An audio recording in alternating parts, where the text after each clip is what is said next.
समोर माझ्या नवऱ्याने मारून टाकलं.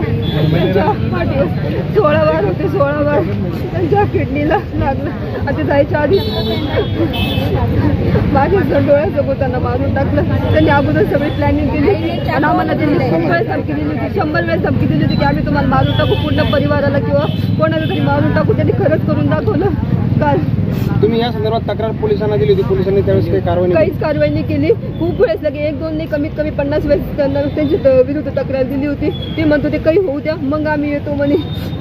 काहीच कारवाई नाही केली पोलिसांनी वेळेस. आता काय मागणी असेल तुमची? त्या आरोपीला, सगळ्या आरोपींना आहे ना फाशीची शिक्षा झाली पाहिजे. आणि त्यांचं जे मंडळ आहे जे त्यांना साथ देत होतं, पूर्ण टोळी होती त्यांनी 50 जणांची आणि आमचे घराचे फक्त 2-3 मेंबर एवढे जण हल्ला करायचे, त्यांना सुद्धा जेलात टाकून जेलबटेप झाली पाहिजे.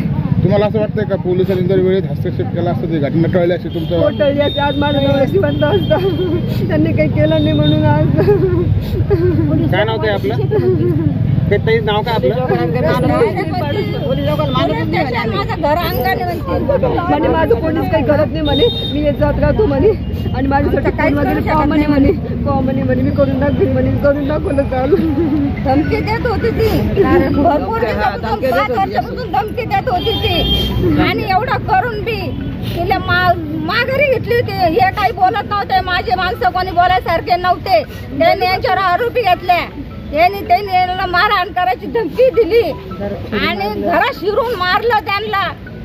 आणि माझ्या भावाच्या डोक्यात रोड टाकला, माझ्या भावाच्या डोक्यामध्ये रोड टाकला.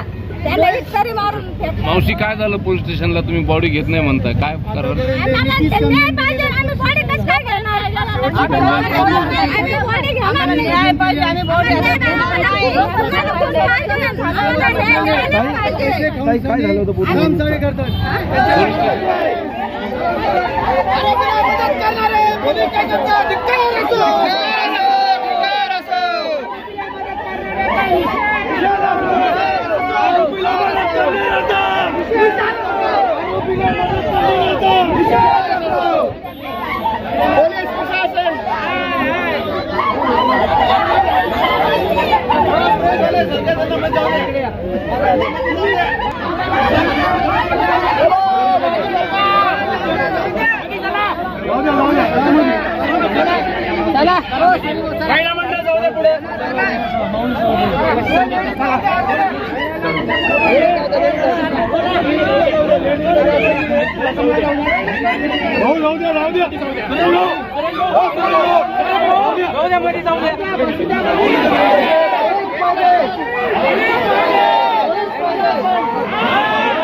मदत करणारा पोलीस प्रशासनाचं